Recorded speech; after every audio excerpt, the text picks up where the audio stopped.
You're listening to the We Are Libertarians podcast network. Find all of our shows at wearelibertarians.com. Welcome to the Chris Spangle Show. My name is Chris Spangle. It's so great to be with you today, and I am excited to have on the program for the first time someone that I've wanted to talk to forever, somebody that I love following on Twitter at /HannahCox7. She's the senior national manager for conservatives concerned about the death penalty and the host of the Based podcast. It is the great Hannah Cox, who is... Hannah, you're just one of my favorite people to follow. You write at Fee. You really nail it, and I love everything you write. So thank you so much for... you consistently put out... You're just punching libertarians, conservatives, and Democrats in the nose. I love it. Well, thanks so much, Chris. I love following you as well and appreciate your advocacy and having you in my corner because I do punch squarely and I don't hold back against any particular party. So it can infuriate people across the spectrum. But look, I think if we want to be serious, if we want to be effective, we've got to hold our own accountable as much as the other guys. So that's one consistent message that I have, and why, it can be uncomfortable. Like Rand Paul, I vehemently disagree with everything he said on George Stephanopoulos this past weekend, but that's one time where you've got to go, he's wrong on this, he's right on this, he's right on that. And that comes with a lot of criticism in the DMs. Why do you do it? You could just go along to get along and promote all your causes. Why do you want to hold people accountable on your own side? Yeah, well, I had the benefit of getting into politics sort of in an abnormal way. I was in the music industry. I thought I was going to law school and kind of stumbled into politics on the side. And I fell in love with it. But I also remember in my first role looking around and seeing a lot of people who were really in politics just to make a buck, or who were there because they wanted their name up on TV, or they wanted, to have their face on TV. And I just remember looking around and thinking, there's a lot of things I could do. There's many things I'm passionate about. If I'm going to do this, it's going to be because I have something to say and because I think I have ideas that will help all people equally. I really believe in our founding documents and ideals. And I think that if applied consistently, we really could see tremendous, and have seen, tremendous wealth increase, tremendous life increases. And unfortunately, we see a downward trajectory of those ideals being applied, and we see people being hurt because of it. So I do feel strongly about the direction I think the country should go in. And if I'm in it just to make a buck or have my face on TV, I need to get out, because I think that's when you can start really doing more damage than good. And that's something that I thought all along. But I had the benefit of being able to wait and continue working in music and wait for the right kind of opportunities to open up. So I was never really put in a situation where I felt like I had to sell out or like I had to go along with what my boss was saying. I was able to be very intentional about the kinds of jobs that I took and the sorts of places I would work, and make sure that I was able to always be in positions where I could be really consistent and principled. And I think especially with the involvement of Trump and the GOP and what's happened with that, there's been a lot of people who didn't like the trajectory of where the GOP was going. They didn't agree with the things Trump was saying, but they were sort of boxed in and didn't feel like they could be as outspoken as they would have liked to have. And I think that's a really detrimental, dangerous position to be in. So I strive really hard to be able to have an independent voice. I try to be fair. I try to be consistent.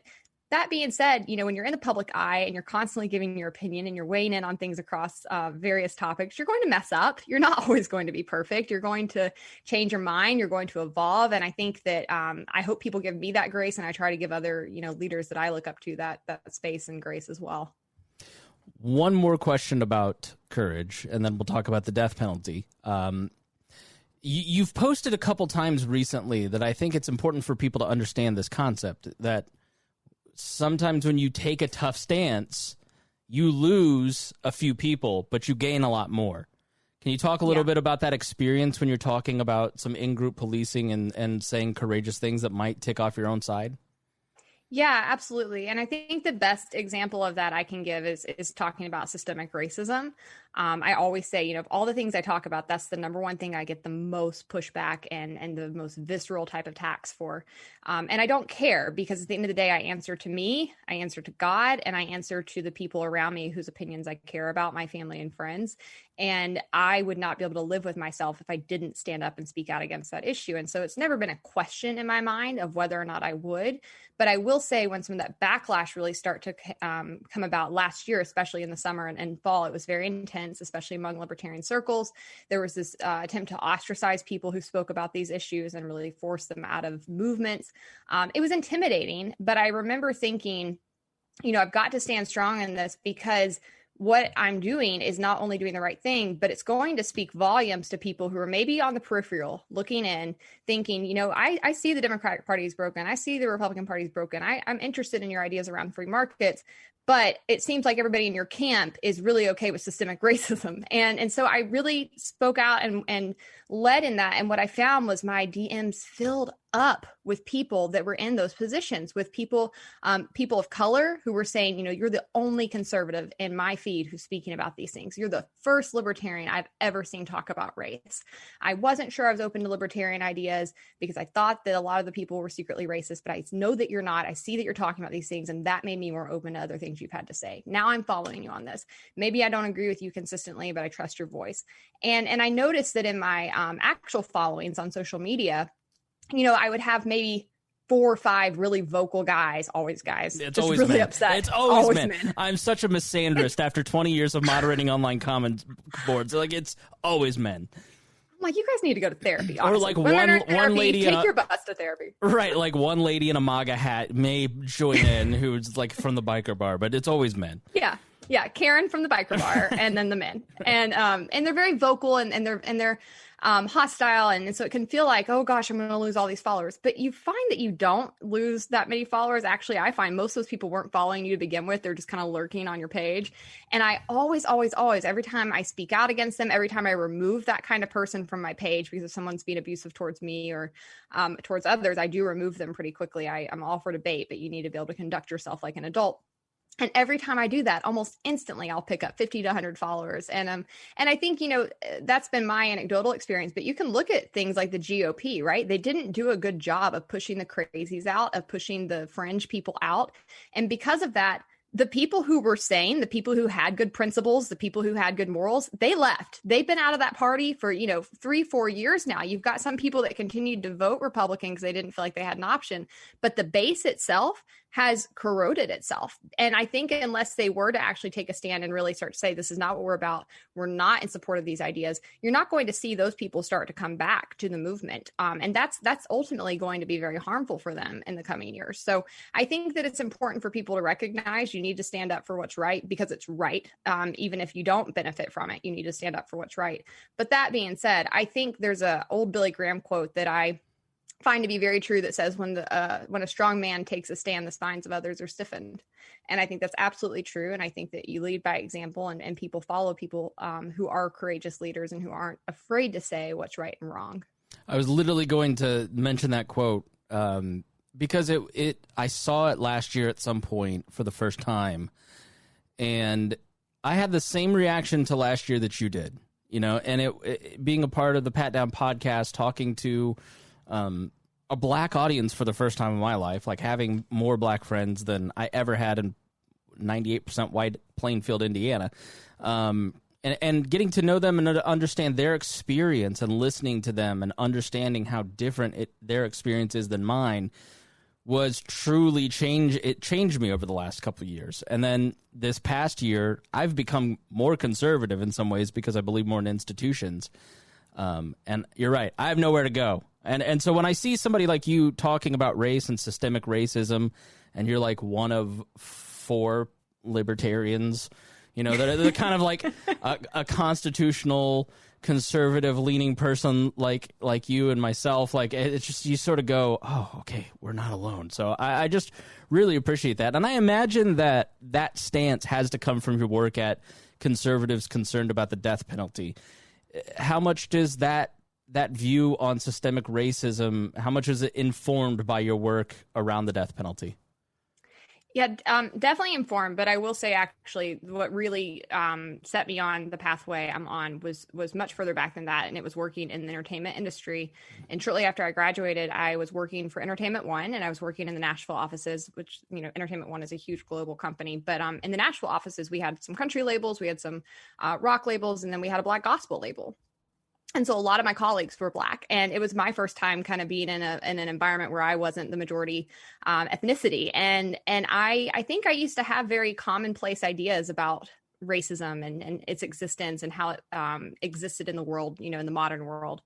And it wasn't until I was working there, and actually it was around the time the Trayvon Martin case happened, which to me, that case was entirely about the Second Amendment. And I didn't see anything else, right? It was an attack on the Second Amendment. You were either for the Second Amendment or you were against it. And I saw it in these very unnuanced ways.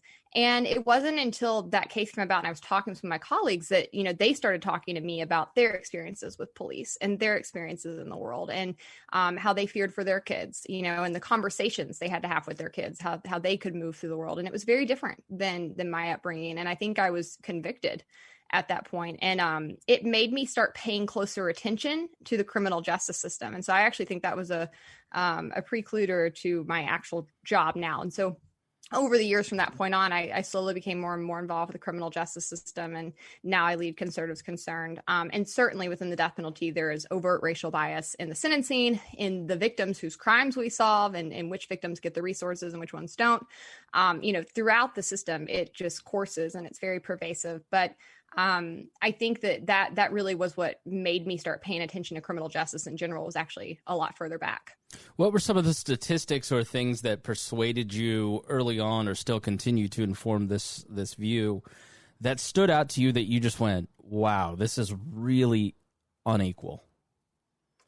Yeah, well, I was very in favor of the death penalty growing up. I loved Law and Order SVU, and my dad's a Southern Baptist minister, so I was like, kill him. I really was one of those types. And I was still working in the music industry, but I kind of knew I was going in the direction of being in politics full time. And I had taken a role with the National Alliance on Mental Illness, NAMI, doing some pro bono lobbying for them. And I was very passionate about finding free market solutions for mental health issues. I think so often in the free market limited government crowd, we're always the no people, and that's good. We need to be the no people. There's tons of bad ideas, but we don't then come up with other solutions to these really real and pressing problems in our society. And so I was trying to do that. And it was there that I was first asked to work on the death penalty. And I was like, I was pro bono, so I could say yes or no to what I wanted to do. And I was like, yeah, no, I'm not with you on that one. Sorry. No, you can take that and Medicaid expansion over there. And they were like, but why? You hate the government. You're the token limited government person here. Why do you think they should, carry out the death penalty? And it wasn't, I didn't feel attacked in that moment. It was kind of just their surprise how they took it, that I was, they took it for granted that I wouldn't be in favor of the death penalty. And I think the way they handled that just sort of made me go, do I know what I'm talking about here? Do I actually have a reason to support the death penalty? Maybe. And was the answer a firm no? The answer was a firm no. I think I went home. I did about a weekend's worth of research into it.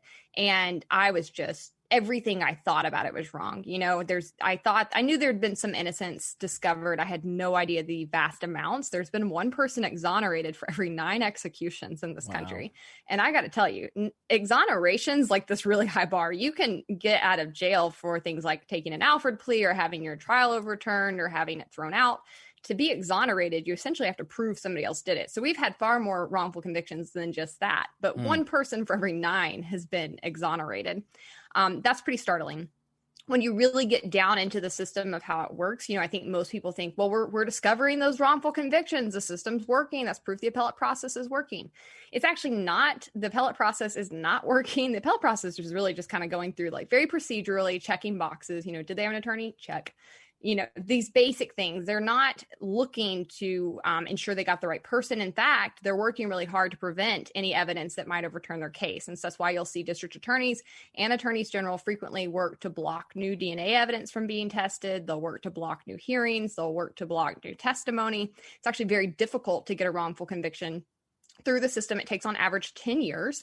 And typically when we find these wrongful convictions, it's not the government itself finding them. It's outside pro bono groups like the Innocence Project coming in and working. And so if you're lucky enough to get the Innocence Project, great. Maybe you have a chance to prove your innocence. If not, you probably are executed. And the reality is, since I took over this organization, there's been at least 1 or 2 cases each year where the person was executed that I firmly thought the evidence showed they were innocent. So that, to me, in and of itself, as a person who is a pro-life person who really believes in individual liberty and limited government, that alone was enough for me to say, nope, they shouldn't be able to do this. This makes no sense. But then it just keeps getting worse. You dig in. Oh, really? And yeah. Oh, please. All right. How can it get worse? That's the tip of the iceberg. Oh, gosh. It's not a deterrent. I think that was a misconception that I had. I thought, well, if there's a death penalty, that will make people not want to commit crimes. That's totally disconnected from the actual mentality and what we know about criminality. The number one deterrent to crime is actually an assurance that you'll be caught. And in this country, we only clear 60% of homicides on average across the country every year. So in some districts, that's down to like 0, 15%, 30%. If you commit murder in this country, your odds of getting away with it are like pretty decent. If you commit lesser crimes in this country, you've got an even better shot. We're really, really bad at solving crimes. And so that in and of itself, I think precludes the death penalty from being a deterrent. But also, again, it kind of ignores the mentality people commit crime in, right? They're either acting in a crime of passion, they're acting methodically and planning it out and therefore don't think they'll be caught. Or they're acting in a state of mental duress. And that's typically who you find on death row is people with very severe mental illnesses, people who have intellectual disabilities, people who have severe traumatic backgrounds to the extent that it has interfered with their cognitive processes. And really, it comes down to the location where the crime was committed, a defendant's socioeconomic status and ability to participate in their own defense, and the race of the victim. And those are the main things that actually determine who gets the death penalty in this country and who does not. It has very little to do with the nature of the crime. In fact, you can look at state populations and you can see on their death row and in their life, maybe even not life without parole populations, identical crimes just committed counties apart. And in one county, they'll get the death penalty because it's a high usage county, and the rest they won't. So it's highly arbitrary, not a deterrent, huge opportunity cost because it's the most expensive part of the criminal justice system on a per offender basis. So we're spending millions and millions of dollars more on death penalty cases than it takes to have life in prison without parole. We're not getting a deterrent for that. That's money that should be going to things that actually could work to deter crime, or on solving more crimes, or on victim services, which we also do a really bad job at. Yeah, I think back on this, and when I was a baby Republican, I started to kind of think that the death penalty might be wrong because it costs more to fight all the appeals than to house them in prison. And now I look back and I'm like, what a heartless way to think about it. Like, you're thinking about your own pocketbook instead of like a life, a human being. And I mean, that disparity between counties, is it just a prosecutor in a county pushes this because that's the nature of the county, or maybe they have they want to look tough on crime for a future election? Like, do we have any idea why there's that disparity between different jurisdictions like that? Yeah, we do. We see that it's only 2% of counties that bring the majority of cases, and it is solely up to the district attorney. The vast majority of district attorneys in this country have recognized that it's far too expensive. It's a huge time sap. The reason it's so expensive, the appellate process is only a part of it, but actually the trial is about 4 times more expensive than the appellate process. 70% of the costs come from the trial alone. And so just from the time they put it on the table, that money starts ticking upwards, whether or not the jury goes for it, which since 2000, more often than not, they do not. We've seen new death sentences collapse 60%. Now that juries have options like life in prison without parole, we see that they're picking alternatives to the death penalty. And so a lot of prosecutors have just recognized it's not worth the time or money.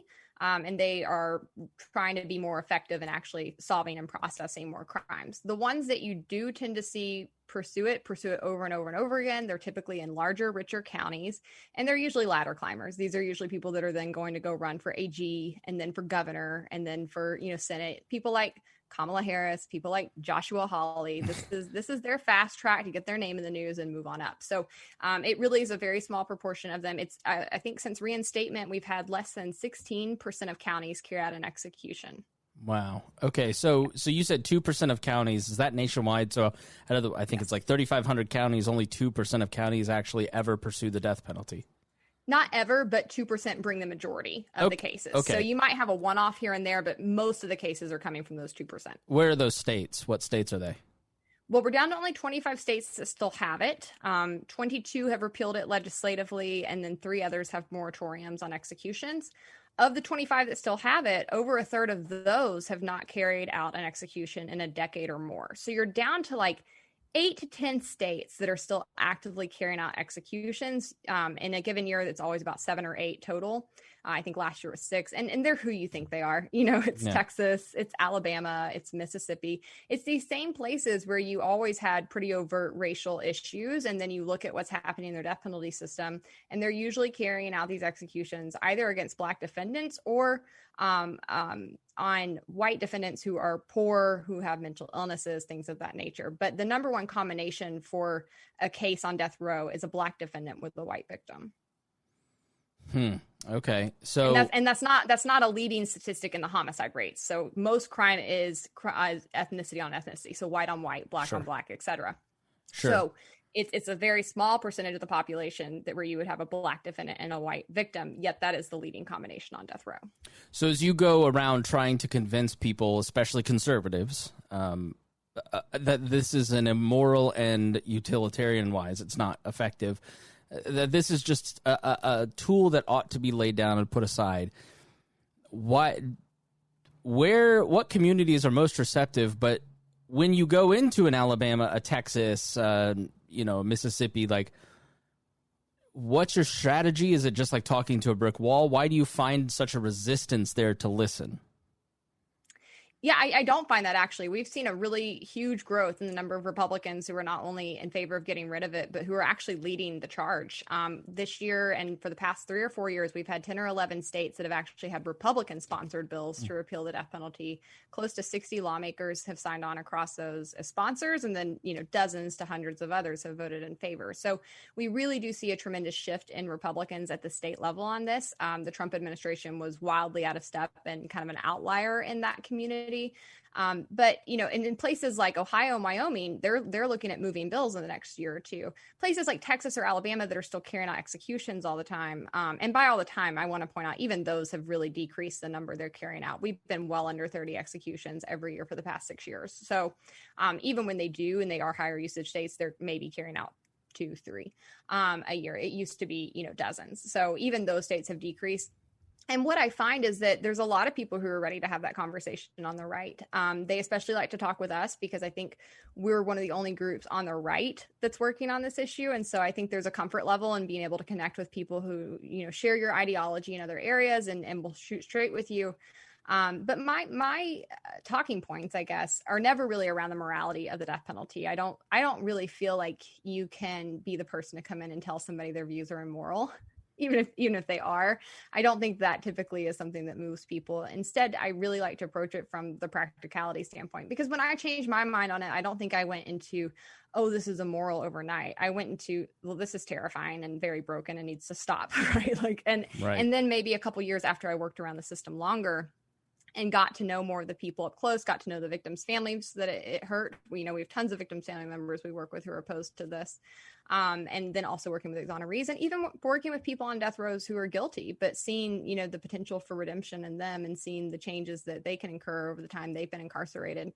It humanizes the system in a way that I think most people don't have that insight to when they're commenting on it. But it took a while for me to get to that place of saying, like, no, this is also wrong in theory, right? For the longest time, I'd be like, well, I'm not really opposed to it in theory, but it definitely needs to go in practice. So I think you just need to help people down that pathway. I often tell people, the reason that we're winning is all of the data is on our side. There is no good argument for keeping the death penalty. We have one opponent, which is the district attorneys' conferences that want to keep their power. They'll argue against any kind of criminal justice reform. And when they come in, they're really grasping for straws. They'll come in and say, oh, we need this to get plea deals out of people. We need it as a bargaining chip. Well, plea deals lead to wrongful convictions all the time. And you need to quit using that as something to hang over people's head. Is what you need to do, and actually take your cases to trial and prove your case, which the state doesn't do very often anymore. So as a whole, I think that we'll continue to win. It's really more of a question of capacity and just getting all the facts in front of people. Well, I know you're having success, but I've heard the opposite. Shouting at someone, telling them they're immoral works all of the time, and it's the best way to change people's hearts and minds, Hannah. So you mentioned the Trump administration and them being wildly out of step. Can you talk about what happened at the end of the Trump administration with the death penalty? Yeah, it got weird. So 2 years ago, it's like they really held on like 3.5 years, and then he just went, all right, I've got to be me. Like, and then just the end, it was just, oh my. Great impression. Thank you. We got word in 2019 that he was trying to restart the death penalty. There had not been a federal execution in 16 years at that point.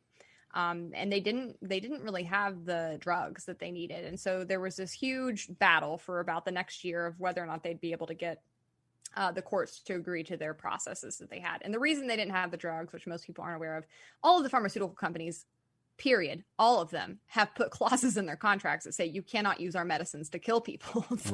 So they're having trouble getting these drugs, and states go through all kinds of subterfuge and try to do all kinds of illegal things to obtain it. That's another story for another day. But anyway, so the federal government was doing that. It held everything up for a year.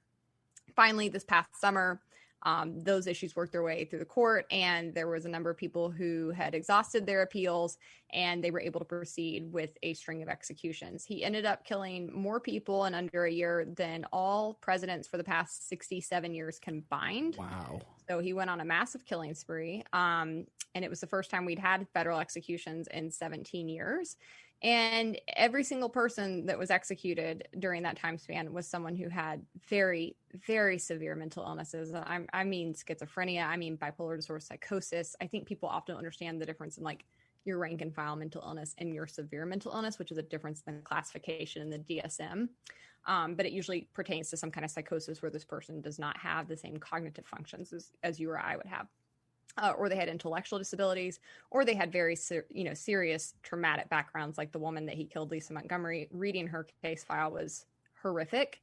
It was one of the hardest ones I've ever had to read. She was sex trafficked from a very young age by her mother. She was gang raped. She was sold for sex.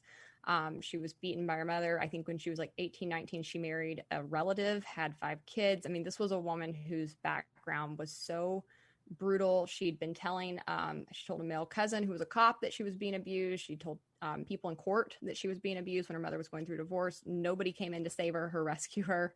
It was just this colossal failure of all public services in her life. She was locked in like a shack on the side of her trailer where she was kept and urinated on. I mean, just heinous abuse. And what she did carry out a heinous crime as well. But you can really look at this pattern in her life and see where she snapped. And I don't think she was all there anymore when she did this. And so those were the kind of people he was killing. And it was just this very weird, bizarre action. It didn't seem, I think he thought it might stir his base. I think he was very out of touch with where Republicans are on this issue and where they've been moving. Like maybe in the 1990s, this is where Republicans were. These days, as we've moved into the age of information, as we've elevated in our intelligence and in our information around how the brain works and around these illnesses, I think most people were really left scratching their heads. It was a very odd action for him to take. What is that shift? Are we in some ways, and I know it feels so weird to say this, but I've been asking people this a lot lately. Are we becoming a more empathetic society? Like, are we becoming more aware of the dignity of people and talking about, when we were kids, like if you were a criminal, you were a criminal and who cares what happened to you, right? Like, but now I think people have a much different view of these things. Like, is that a factor? Like, what is that shift that's happening in Republicans that they're rethinking this issue? Yeah, I do. I don't know if I want to say we're becoming more empathetic because I don't know if that feels true. At least not this month. It doesn't. Right. But I think we're becoming more informed. And I think that we are developing an understanding of how the human brain works, of what impacts it. I think, even in the 90s, things like talking about mental health were really taboo. And now it's very commonplace. And it's seen as something, you go and you get mental health care. And of course you address these things. And we've come such a long way. But I've been reading this book called The Body Keeps the Score, which I encourage anybody to read, that's about how trauma actually impacts the mind. And it's so fascinating to read because the author was a psychiatrist who was working his way and doing his research, through the 70s and 80s. And if you see where we were then, as he's talking about the treatments that we had and our understanding of things then versus even where we are now, we've made leaps and bounds in recent decades in our understanding, but we still have so far to go. We're really not that advanced when it comes to the brain and when it comes to cognitive functions and mentalities and how things impact and how much decision-making power we each actually have, and things of this nature. I think all of it's still pretty cutting edge and new to most people, but just with that little bit of involvement and understanding, I do think we're understanding better why people commit crime and therefore how we could prevent it how we could actually treat it. Seeing violence more as a public health issue versus act of criminality, I think is a wise way to go, where we could start actually investing in treatments for people and trying to intervene early on, because we're really learning ways to test and identify triggers and different measurements that could indicate a person could have a propensity for violence moving forward. And so I think as we're just gaining in information, we understand better why people commit crime. And I think that narrative has been very powerful. That shift in the narrative has been very powerful, because in the 90s and before that, like you said, if you were a criminal, you were just bad. You were just unreachable. You know, we used all this dehumanizing language. You were a monster and there was no way to fix you. And now we know that that's not true. You know, there's a lot of things we could be doing. And actually our system has had responses that clamp down on those effects and actually compound them and make them worse.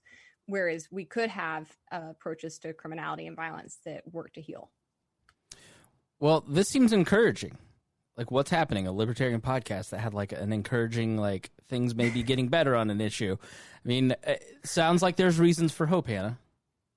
I think there are. I think that, you know, the criminal justice reform is like the one issue the country kind of agrees on right now. So Right. hopefully we can move forward on that. And you know what? If we can get that done, I think we'll be a whole lot better than we were, no matter what else happens.